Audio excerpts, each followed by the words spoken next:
So today's presentation is about the Avian learning experiment, or Alex the parrot. Alex the parrot. That's a fun name for a parrot.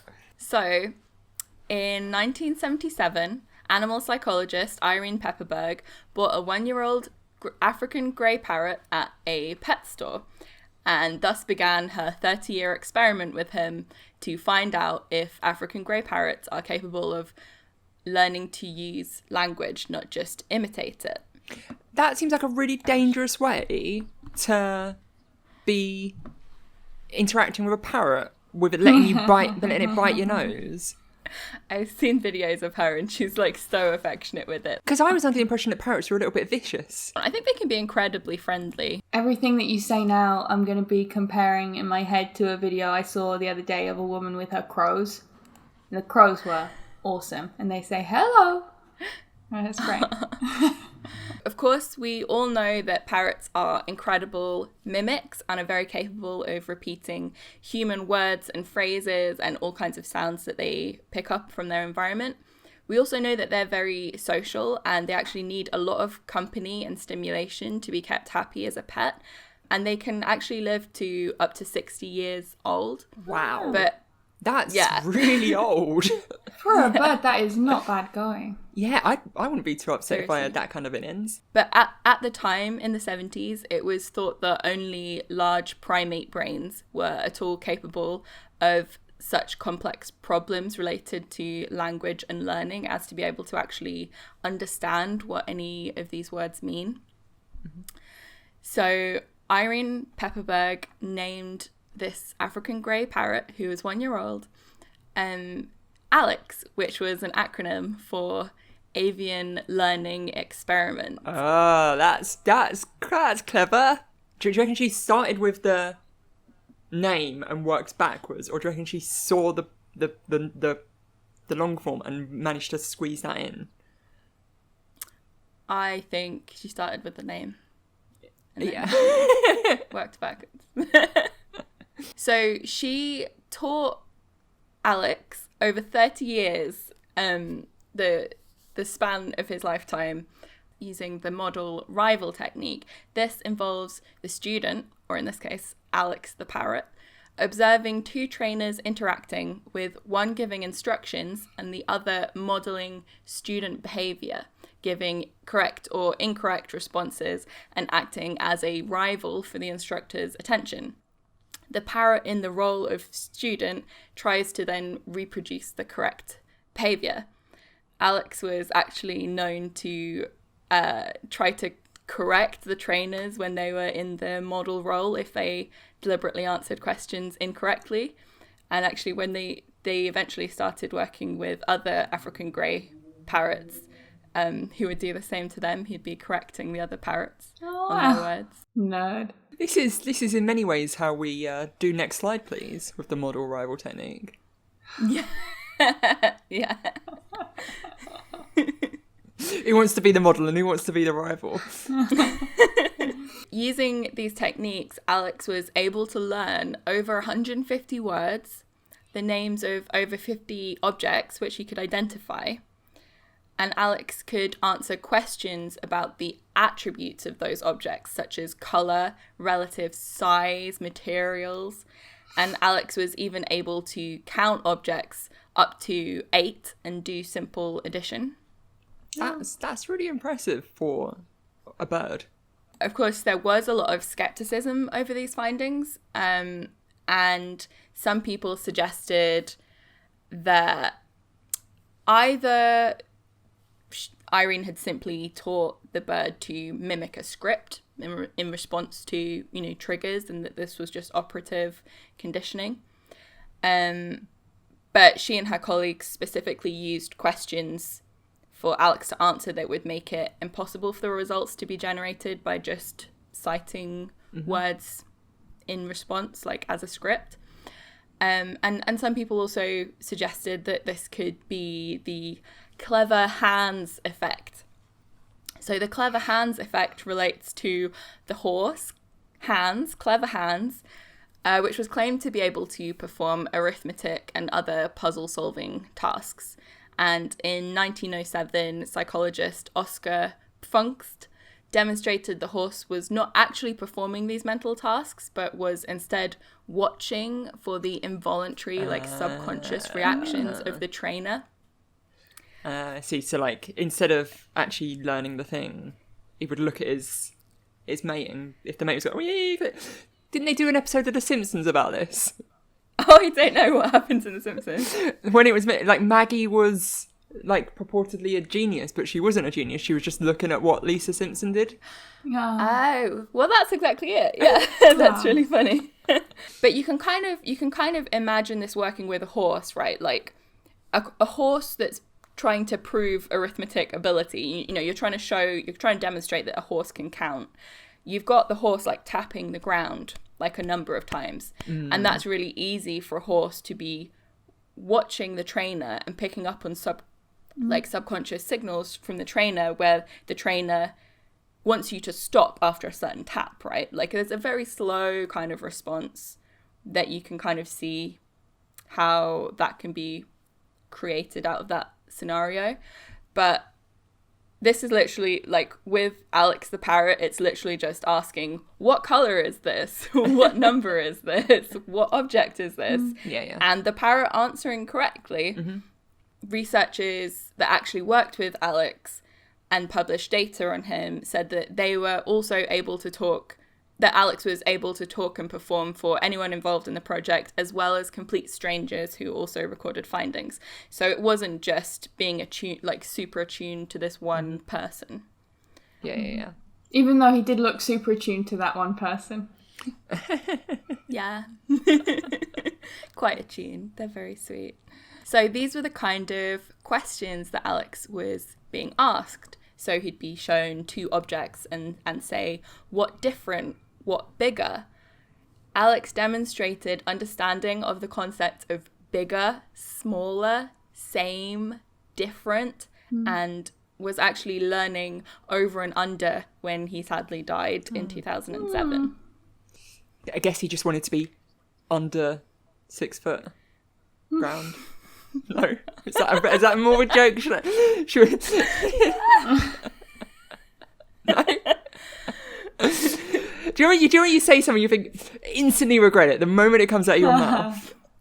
But how incredible is that he was able to consistently reproduce answers for such complicated questions as what's different about these things, which one is bigger, obviously in simplified language.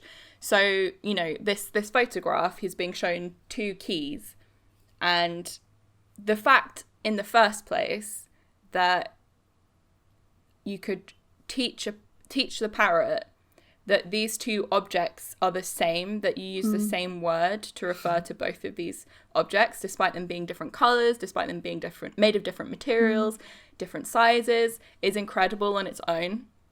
But the fact that they could ask this parrot, what different? And that to the parrot means what's different about these two objects. And the parrot could answer. It could answer size. It could answer color, and then if the parrot's asked what bigger, then the parrot could say green, to mean that the green key is the bigger key. Wow. So I'm just going to play a little clip of Alex the parrot being asked these questions. What's here? What matter? Wool. Good boy. Can you tell me what color wool? Green. Good boy. Very good. Okay, here you go. Paper. Good boy. Tell me what's here? Good parrot. What I'm going to do now is ask him several questions about the same objects to show that he's really paying attention to my questions. All right, can you tell me what's here? How many key? 2. You're right. Can you tell me what's different? Color. That's kind of creepy. Okay, you tell me what color is bigger, you can have it. What color bigger? Green. Okay. There you go. Good boy. What shape? Corner. That's right, it's got corners. Alex, what toy? Keychain. Yes, you sort of swabbled it, but keychain, yeah. This is called a confounded number task, and we've mixed up wools and woods on the tray, and they're in totally random order, and there are 2 different sets of each of them, so it's a pretty complicated task. So, Alex, can you tell me how many orange wool? 4. 4 is right! Good boy! What toy? Truck. Truck. That's a good boy. Where do you want to go? Want to go chair? Okay. Go chair? There you go. What's different? Color. No. Oh, yes, they're right. Alex, I'm sorry. Good parrot. boy. You showed me up all right. Good boy. The parrot's cleverer than the human! I mean, I, for one, all hail our parrot overlords. So, That was so smart. nice. That was just lovely. Paper. I'm really shocked. Speechless. Color. Yeah, so until she started doing this experiment, people had at least the scientific community had no idea that parrots were capable of having such a complicated kind of intelligence. And in the context of research testing, Alex answered questions correctly about 80% of the time. And Irene noted that some days when he was apparently feeling particularly contrary or just irritated or bored, he would deliberately answer every question exactly wrong. So not only was he clever, he was petty. We really do need to worry about our parrot overlords, don't we? An example she described: once Alex was given several different coloured blocks, 2 red, 3 blue, and 4 green. Pepperberg asked him what colour 3, expecting him to say blue. However, as Alex had been asked this question before, he seemed to have become bored. He answered 5. This kept happening until Pepperberg said, "Fine, what colour 5? Alex replied, "None." This was to suggest that parrots, like humans, get bored. Sometimes Alex answered the questions incorrectly despite knowing the correct answer. And Pepperberg was also training Alex to recognise English graphemes so that he could recognise actual letters and respond with the sound sh or. Yeah, basically teaching him basic spelling. What colour? Alex saw himself in the mirror and asked the trainers, "What colour?" And after hearing the answer repeated 6 times, this was how he actually learned the colour grey. And this makes Alex the first and only non-human animal to ever be documented asking a question. Wow. That's amazing. And obviously, you can say, he's heard the phrase, "what colour?" lots of times, right? So you could say it's just a coincidence. He happened to mimic the phrase that he'd heard repeated so often, "what colour?" That's the same if I say, "Hi, how are you?" That's how it works. Yeah. You just repeat what you've heard. That's how language is. I don't think that diminishes it even in the slightest. And as well, he does recognize and apply the colors that he learns, so it's not detached from consequence, and it's not just an isolated sound, as the rest of these as that clip really demonstrated. Alex also used compound words and created his own compound words out of the human vocabulary that he'd learned. So binary is a combination of banana and cherry, and he used this word for apples, which he didn't know the word apple. Or I think it might have been that he couldn't pronounce the word apple because it had a p sound in it. And also, yummy bread is cake. Not untrue. So good. Shakespeare, also famous for inventing new words. Yeah. Basically the same thing, right? Alex the Parrot and William Shakespeare. And much more creative use of words.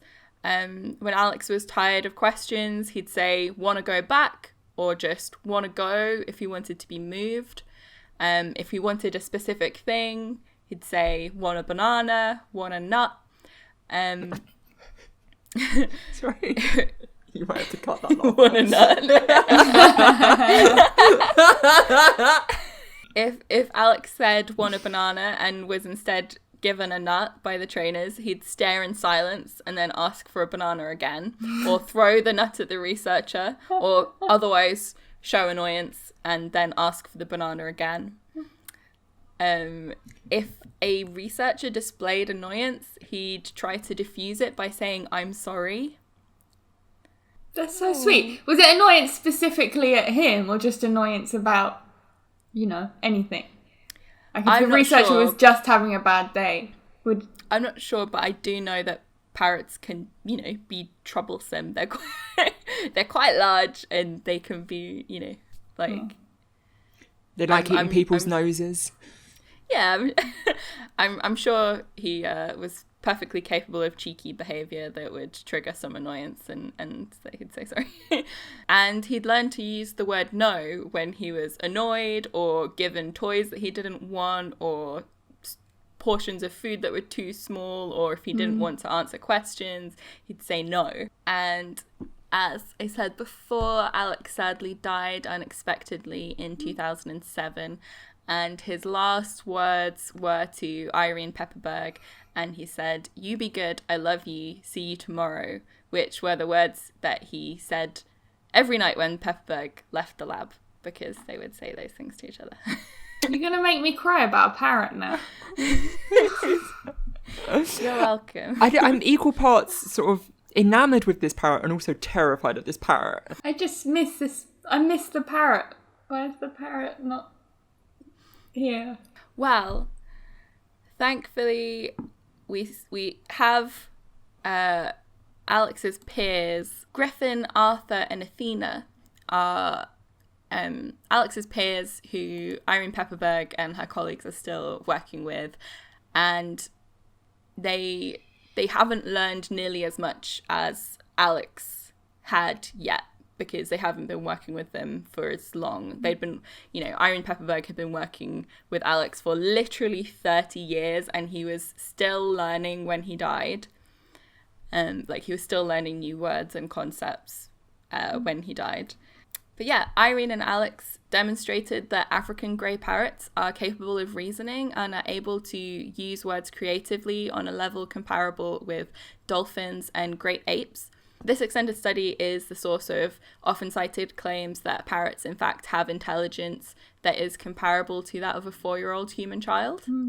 Alex and Irene permanently shifted our understanding of how intelligent birds can be. Alex, no, you're not going to get a nut unless you tell me. How about this?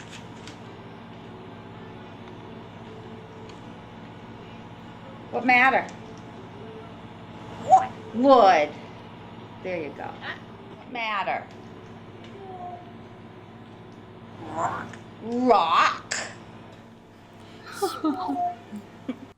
Oh, there we go. It's very sweet. Well, that's very... it's very cute. Also, I have seen Planet of the Apes, and I don't want to live in Planet of the Parrots. Well, I've seen that episode of The Simpsons where the dolphins come out of the ocean and take over. Oof.